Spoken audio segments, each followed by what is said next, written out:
Hi there guys, I hope you are having a good day. Now, Anthony Joshua was asked about the Tyson Fury fight and he said he would stop him within 6 rounds.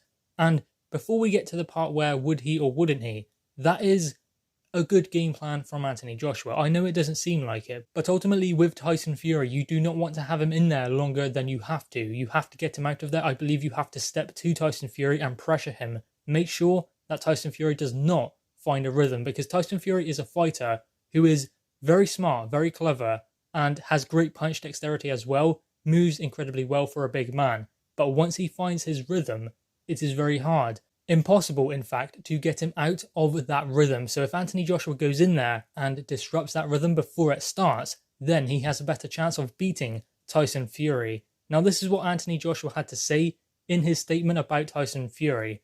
I have a lot of respect for the man. He's a good family man and a good fighter, but on the other hand, I want to break his head. First 6 rounds I think, well I'm going to take him out then. I've had a shorter career, so I'm fresher.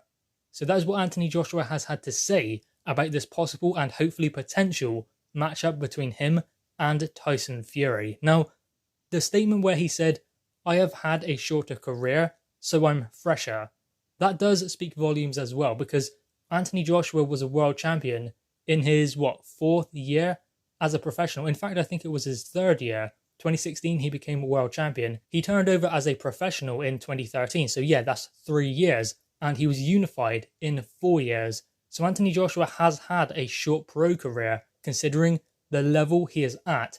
Tyson Fury turned pro in 2008. So he's been a professional for 12 years. And he became world champion in 2015.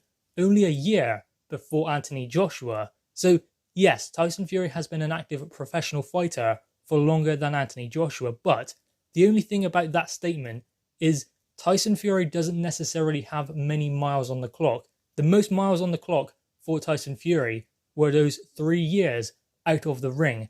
That caused him more damage than he has had in the boxing ring. I can guarantee you that, because Tyson Fury isn't someone who gets hit a lot. He's not someone who's been beaten up badly and had to come through a lot of wars, especially at the top level. I mean, at domestic level, he did have more dogfights and wars, but ultimately not at the top level, not like Anthony Joshua. So in that, Tyson Fury hasn't necessarily had the beatings and the difficult fights that have cost him miles on the clock, like maybe Anthony Joshua has had, because Anthony Joshua had a tough fight against Andy Ruiz in the first fight, and Vladimir Klitschko as well. So Tyson Fury hasn't been someone who's been in a complete dogfight at world level. Anthony Joshua has on 2 separate occasions against Andy Ruiz Jr. and Vladimir Klitschko.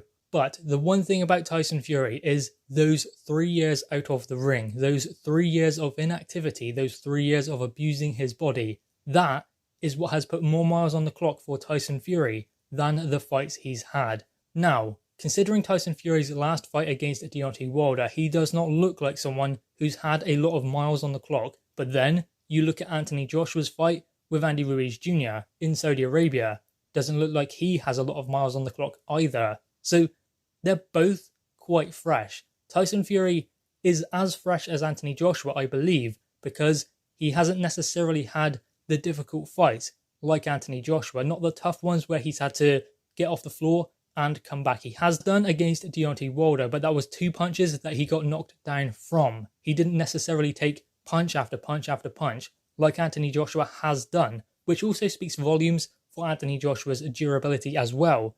I mean, he does get a lot of stick for maybe not having the punch resistance of even a Tyson Fury, but ultimately the only times Anthony Joshua has been on the canvas is when he has knocked his opponent down first.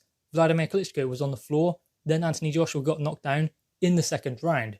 In the 3rd round against Ruiz, Joshua had Ruiz on the floor, then Joshua got knocked down himself, which tells you one thing. He gets his opponent hurt, then rushes in too quickly to close the show and gets caught himself. So that only tells you it's inexperience, not lack of punch resistance.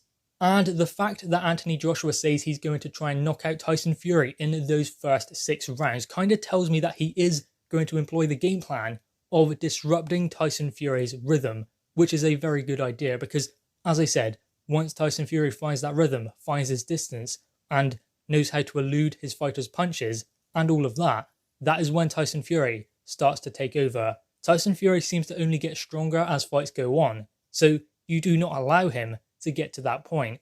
That is seemingly what Anthony Joshua is going to try and do, disrupt the rhythm, find a way to counter Tyson Fury as well, because Tyson Fury is a very good counter puncher, but if you make Tyson Fury force the action at some points in the fight, then Anthony Joshua can start counter punching the counter puncher. Now, is Tyson Fury going to box Anthony Joshua on the back foot?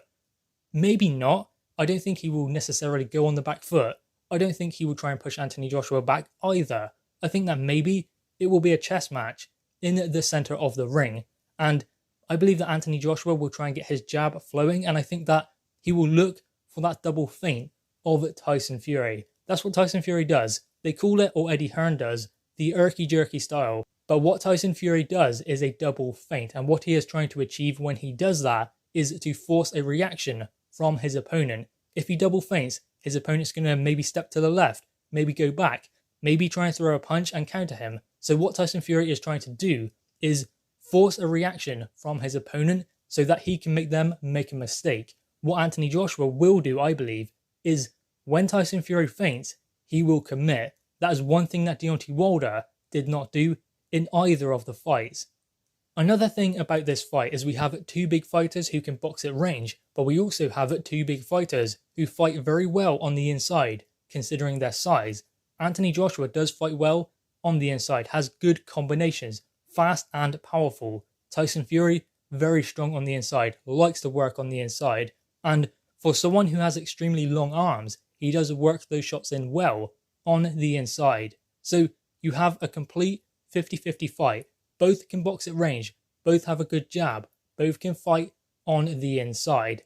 I believe that Anthony Joshua has a very good jab, but Tyson Fury varies it more.